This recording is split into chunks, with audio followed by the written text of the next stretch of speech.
Hello guys, എല്ലാവർക്കും നമ്മളെ പുതിയൊരു വീഡിയോയിലേക്ക് സ്വാഗതം. ഇന്ന് ഞാനും എൻ്റെ അനിയനും കൂടെ how to breed zebra fish അതാണ്. അപ്പോൾ നമുക്ക് നേരെ വീഡിയോയിലേക്ക് പോവാം. അപ്പോൾ ഗൈസ്, ഇതാണ് നമ്മളുടെ മെയിൻ അക്വേറിയം. ഇതിനകത്ത് നമ്മൾ സീബ്രനെ പിടിച്ച് മാറ്റുന്നത്. അപ്പോൾ ഗൈസ്, ഇതാണ് നമ്മളുടെ സീബ്ര കുട്ടികൾക്ക് കൊടുക്കാനുള്ള ഇൻഫസൂറിയ റെഡിയാക്കി ഇരിക്കുന്നത്. ഇത് ഇന്നലെ വെച്ചതാണ്, ഇത് ഇന്ന് വെച്ചതും. അപ്പോൾ രണ്ടിൻ്റെ കളർ വ്യത്യാസമൊക്കെ നിനക്ക് മനസ്സിലായി തോന്നണം. അത് നമ്മുടെ അനിയൻ്റെ പണിയാണ്. അപ്പോൾ ഇതാണ് അവർക്ക് കൊടുക്കേണ്ട ഫസ്റ്റ് ഫീഡ്. അവർ ഒരു ദിവസം മുട്ടയിട്ട് ഒരു ദിവസം കഴിയുമ്പോൾ അവർക്ക് നമ്മൾ ഒരു വലിയ ടബിലോട്ട് ഈ വെള്ളം ഒഴിച്ചതിന് ശേഷം നമ്മൾ ഇറക്കി വിടും. പിന്നെ അതിനകത്തായിരിക്കും 1-2 ആഴ്ചയും മാസമൊക്കെ അതിനകത്ത് കിടന്ന് വളരും. അത് കഴിയുമ്പോൾ നമ്മൾ കുറച്ചും കൂടെ വലിയ ടാങ്കിലോട്ട് കിടക്കാം. അതൊക്കെ നമ്മൾ കുറച്ച് കഴിഞ്ഞിട്ടുള്ള സമയത്ത് കുഞ്ഞുങ്ങളും മുട്ടയൊക്കെ ഇടുന്ന സമയത്ത് ഞാൻ ഡീറ്റെയിലായി പറഞ്ഞുതരാം. അപ്പോൾ നമുക്ക് സീബ്രകളുടെ അടുത്തോട്ട് പോകാം. അപ്പോൾ ഇതാണ് നമ്മളുടെ സീബ്രകൾ ബ്രീഡ് ചെയ്യാനിട്ടിരിക്കുന്നത്. 2 ആണുങ്ങളും 1 പെണ്ണുമാണ് നമ്മൾ ബ്രീഡ് ചെയ്യാനിട്ടിരിക്കുന്നത്. ഇത് ഇട്ടിട്ട് കുറച്ച് നേരമായി. അപ്പോൾ ഇതിൻ്റെ ഇത് ഞാൻ നാളെ ഈ വീഡിയോയിൽ തന്നെ ആക്കാം. അപ്പോൾ ഇതാണ് ഞാൻ നേരത്തെ പറഞ്ഞ വലിയ ബേസൺ. ഇതിനകത്താണ് നമ്മൾ ആ വാഴയിലയും ബദാം ലീഫും ഇട്ട വെള്ളം ഒഴിക്കേണ്ടത്. ആ ബദാം ലീഫും വാഴയിലയും ഇട്ട വെള്ളം ഏകദേശം 2-3 ദിവസം നിങ്ങൾക്ക് പറ്റുന്ന അത്രയും ദിവസം വെച്ച് കഴിഞ്ഞാൽ അത്രയും ഇൻഫസൂറിയ ചെറിയ ബാക്ടീരിയാസ് എല്ലാം ഇവിടെ വരും.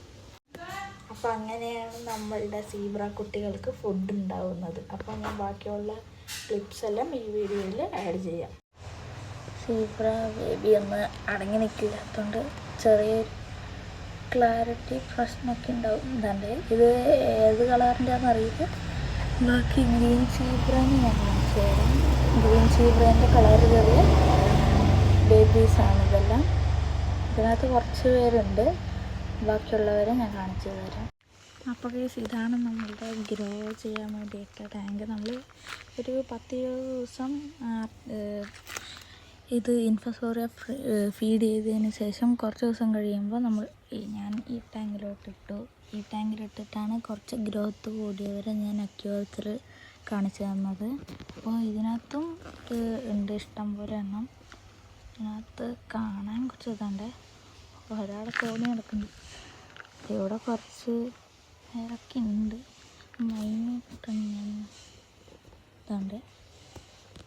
ഇതിപ്പോൾ കുറച്ച് ദിവസമായ കുഞ്ഞുങ്ങളാണ്. ഇതിവിടെയൊക്കെ ഉണ്ട് കാണിക്കാൻ. കുറച്ച് ഇതിലത്തെ വെള്ളമൊന്നും അങ്ങനെ എപ്പോഴും ചേഞ്ച് ചെയ്യാറില്ല. ഇത് കുറച്ച് അധികം ദിവസമായ കുഞ്ഞുങ്ങളൊക്കെ തന്നെയാണ്. അത് കണ്ടോ, ഓടി കിടക്കുന്നുണ്ട്. അപ്പോൾ ഈ ടാങ്കിൽ ഏകദേശം 23 കുഞ്ഞുങ്ങളുണ്ട്. ഇപ്പോൾ ബ്രീഡ് ചെയ്തതിലാകെ ഇത്രേ കിട്ടിയിട്ടുള്ളൂ. അപ്പോൾ ഇതാണ് നമ്മളെ ഗ്രോ ചെയ്യാനിട്ട ടാങ്ക്. ഇതിനകത്ത് നമ്മളെ ബദാമിലയും വാഴേൻ്റെ ലീഫും ഉണ്ട്. പിന്നെ പ്ലാന്റ്സ് നമ്മളെ വാട്ടർ ക്യാബേജും മസോളയും ആണ് ഉള്ളത്. അപ്പോൾ ഗൈസ്, ഇന്നത്തേക്ക് ഇത്രയേ ഉള്ളൂ. അപ്പോൾ ബാക്കി സീബ്രകൾ വലുതാകുമ്പോൾ ഞാൻ ബാക്കി വീഡിയോ ഇടുന്നതായിരിക്കും. അപ്പോൾ ലൈക്ക്, ഷെയർ, സബ്സ്ക്രൈബ്.